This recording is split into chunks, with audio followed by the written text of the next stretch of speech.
Welcome to the Play Create podcast. I'm Kirsten Gunnerud. And I'm Jill Johnson. This is a place to explore play and creativity. It is, and this is where we come together and we play and create forward, which means that we give momentum to our ideas and our thoughts that have been kind of keeping us up every night. Yeah, in every aspect of life, work, parenting, you name it, there's no place we won't go and explore. And when it gets down to it, we just want to have fun. We love fun. So our kids love Walt Disney World. Yes. And Disney. And this fall we went to Walt Disney World, and at the end of I have an interesting relationship with Disney. I won't go into it right now. But at the put those issues aside for the minute. At the end of the trip, what I wanted the kids to understand and get and know in their very hearts and souls was that all started with a mouse. Mm-hmm. And he was literally had nothing. Was about to, I don't remember if it was bankruptcy or exactly what the story is, but when this little mouse showed up, his creative muse, and he and his brother decided to do something with it. And it just so happens he was technically born, Mickey Mouse was born on my daughter's birthday when the Steamboat Willey, I think it's called, mm-hmm. the first Mickey Mouse mm-hmm. movie was shown. And that started everything that we now know today as Disney, mm-hmm. which is insanely massive yep. and amazing what that little mouse has created. Yep. And I think what I hold so dear in my heart with Walt Disney was this was a guy who did everything we've been talking about, like what we talked about in the Art of War, right? Or yep. the War of Art, that he did. He just kept doing. Yep. And when the inspiration showed up, he tried and he explored and he played and he saw what would happen with it. And that mentality is what has grown that organization to what it is today. Yep. What we know and have learned is one of the things that helped do that is how they separate the creative process, or actually how they look at the creative process. Yep. Which is there's the creating part of it, where people dream. It's all about not having any boundaries. It's about which ideas are there for us to play with and work with, and just no holes barred. What can we come up with? It doesn't matter how outlandish, doesn't matter anything. It's just being in that place of creating and allowing ideas to show up. And then the other two pieces that step in are the realist. Mm-hmm. And the realist isn't about killing the idea. The realist is about how do I implement that? And really looking, engineering how that idea could actually come to life and figuring that out. Yeah.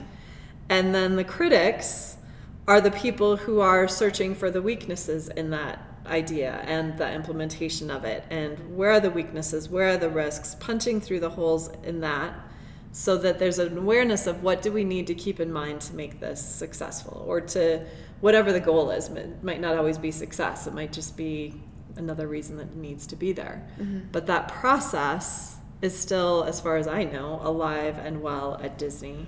Yeah, and I don't know, I think we need to do a little research into this, but I know from some experiences that they don't allow really the creatives to really interact too much with the other groups. The other groups take them and then move on, deepening the idea. Sure. So that it doesn't lose, because if you're with creatives and you're in that ideation, brainstorming, everything's possible mode, yeah. and then somebody starts doing, well, do we really have the budget for that? Yeah. Well, have you really thought that through? It takes all the air out of the sails. Yes. And all of a sudden, it just goes stagnant. Yes. I don't know if you've ever been in any situation like that, but you have this great idea and someone just looks at you and says, well, yeah, but remember that one time when blah, blah, blah, or whatever, and you just see them deflate, and then they're done. Yeah. And it's such a silencer. So from what I've understood is that in these strategy sessions, yeah. they take those, like the top ones, and then they move them to the next stage without this part of it going into it so that the ideas can keep growing. Yeah. Without it being, well, gosh, I didn't think about all that, so maybe I should just not do it at all. Right.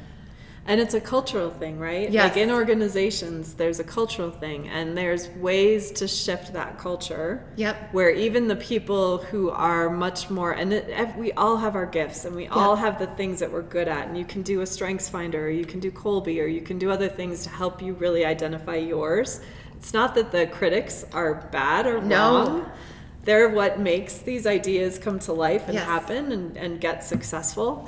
And I think critic is sometimes a big word of like being the naysayer, but they're often the people that can get in the minutia and do the engineering and do the hard work that takes the idea from the cloud into the earth. Yes, it's my greatest challenge. Yep. RocketTrike's been, I mean, it has been an idea for over 25 years. Yep. And that I just started taking seriously about 5 years ago. But because I'm not good at the implementation of ideas necessarily, like doing it myself, I'm good at building the strategy to do it. Yes. But the actual action part of it is not my strength. That's not my talent.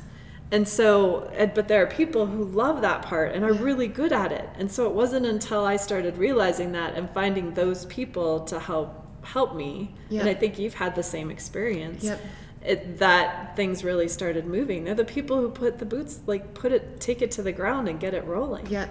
And so it's, but you can create a culture where even those people are focused on doing everything possible to bring the idea to life versus doing everything possible to kill the idea. Because I think I've worked with cultures where your weight is kind of how much you can spearhead. Yeah. And I hate to say it, but it's true, where like your title comes with, and it's not intentional, and if you look at their values and everything else, it's this underlying thing that happens where it's kind of the more you can kill, the more powerful you are. And ironically, that's killing the business.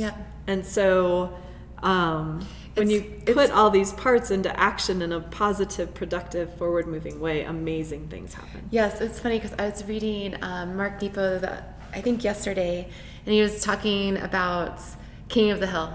And he was saying, it's really a terrible game because you're at the top of this hill and all you have is fear and anxiety because you're just trying to keep this position at all costs. And you're spinning around and you're trying to just push and keep them away and as much as you can. And I think that comes to it is that we get in this place where we think we have to do it all. We think we have to wear all the hats. And it's so important that, sometimes you do. In small business, there's a lot of hats. You're just going to be wearing them all the time. But it's also really important to let go of some of it and trust and try and see what someone does with an idea. What somebody creates with your plan. And get out of the way of it.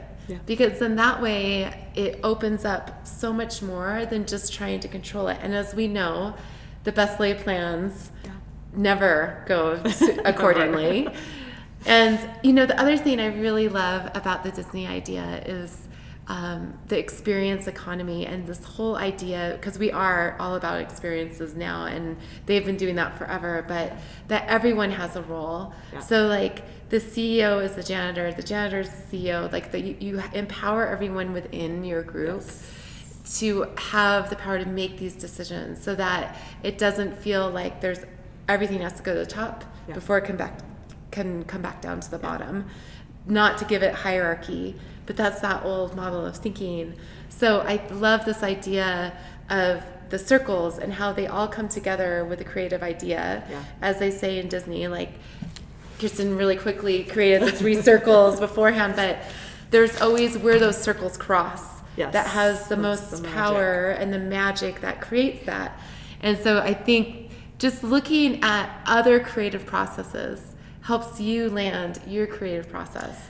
And knowing where you are in the process. Right? So especially if you aren't a corporation or a group of even 10, if it's just you, Are you in like really being intentional even throughout your day of what your creative time is, what your realist time is, and what your critic time is, so that you know what hat you're wearing? Because if you are in creative time and your critic is sitting there chirping at you, you're not going to come up with your best ideas. But if you have really consciously chosen, okay, this is my time to come up with some ideas of how I'm going to handle this or do this or whatever it might be, you can then say to that critic, because you're very conscious, not right now, this is playtime. Yep. We'll do you Yep. in a couple hours or a couple days or a couple weeks. Well, it's almost like meditation. Like you have to set aside time. Yeah. And you just give it the intention. And the critic might come in, but then be like, oh, cool, that's cool. Yeah. You'll be here soon. And whether it's setting a timer or going old school with like the hourglass or whatever it is, I think giving ourselves time, and that's what they do in the Disney idea, is they give it time. Yes. They give it a place to start, Exactly. and then they move it to the next one and give it its own time. Yes. And that's so important, is just giving it the time to show up without these other things, because you do have to get realistic sometimes. You do have to get critical. You do have to get a little like in the weeds and figure some stuff out. Yeah. And you do have to give it light. Absolutely. The other thing that works with larger organizations, there's a book called 6 Thinking Hats, which is another one I've always loved, is that same thing. It's setting a really clear intention where everyone in the room, no matter what part of the company they come from, knows what time it is. Yes. So if they are in ideation mode, everyone has their creative ideating hat on. And I love the idea of thinking of it as a hat too. I'm wearing a hat today.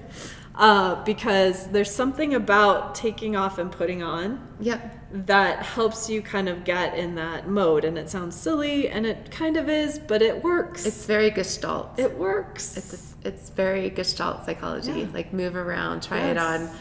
That's funny because they have this little infographic that I just pulled up, and there's the blue hat, which is manages the process. Okay. So he would say something like, let's lay down some rules of order. Yes. And then there's the green hat, and the green hat looks for alternatives, new solutions, and creative ideas.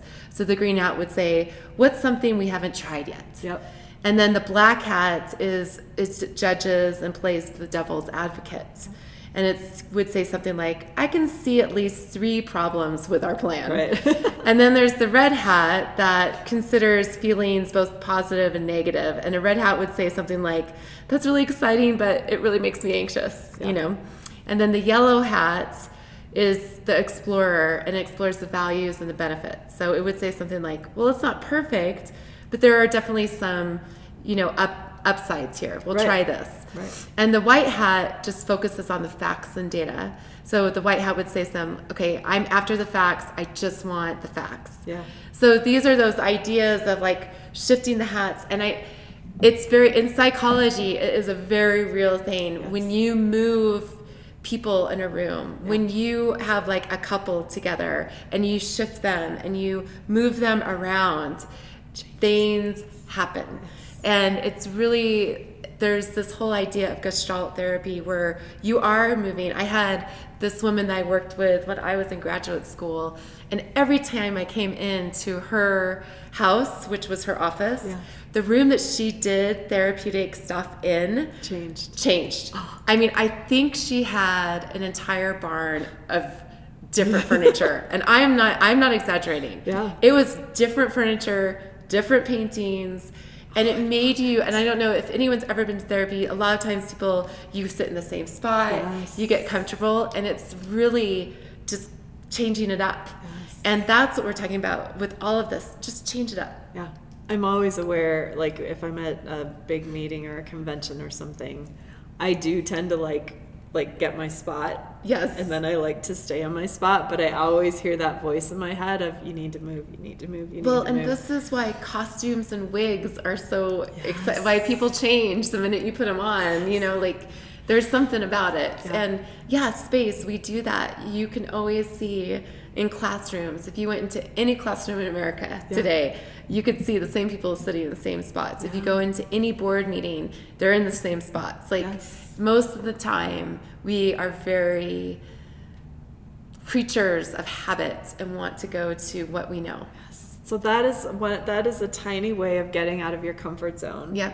And I would invite my corporate clients, like anyone we work with, to think about how they can play with these ideas in their life and at work. How could you, like, next meeting, have everyone sit down and then play musical chairs? Yes. Or do the hat thing. Okay, this is the hat we're wearing for this meeting, Yep. or this is the hat we're wearing for the next 5 minutes, or whatever it might be. Nancy, a good friend of ours who does these amazing workshops, she looks at his glasses. Yeah. You change your glasses. Yes. It can be anything, right? It doesn't have to be a hat or glasses. Come up with whatever works for you, but really think about this on an individual level, but also in how you're engaging with other people. Because if everyone's on board and everyone knows what hat, what role, what job needs to be played in that moment, you're going to be 100 to the whatever times more effective than if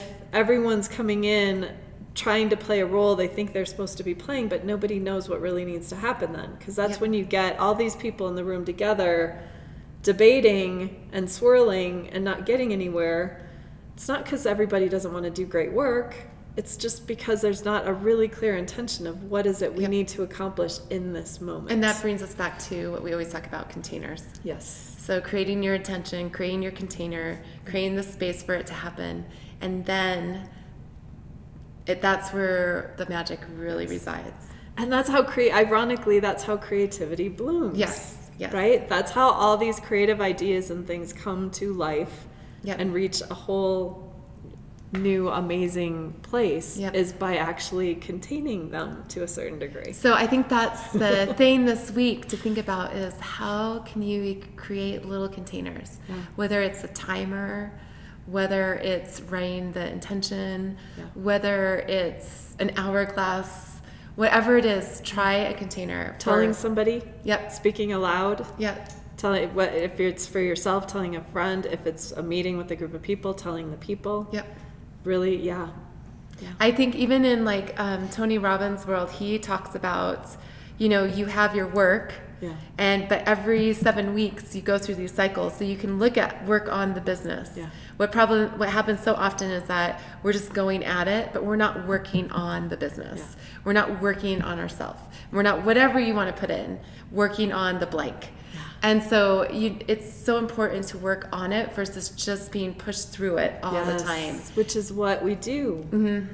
And that's and that's why we swirl so much. And that's why you're like, wait, how did I get here? And why are we in debt? And why are we here? And what just happened? And where'd the year go? Really giving it space. Yeah. So find some space and have a great week. If you like this podcast, don't forget to subscribe. And definitely share it with all your friends. Heck yeah, we can all use more play and creativity in our lives. Yes, especially with our friends. Yes. Check us out on social media. We're at RocketTrike Studios. We'd love to have you join us there.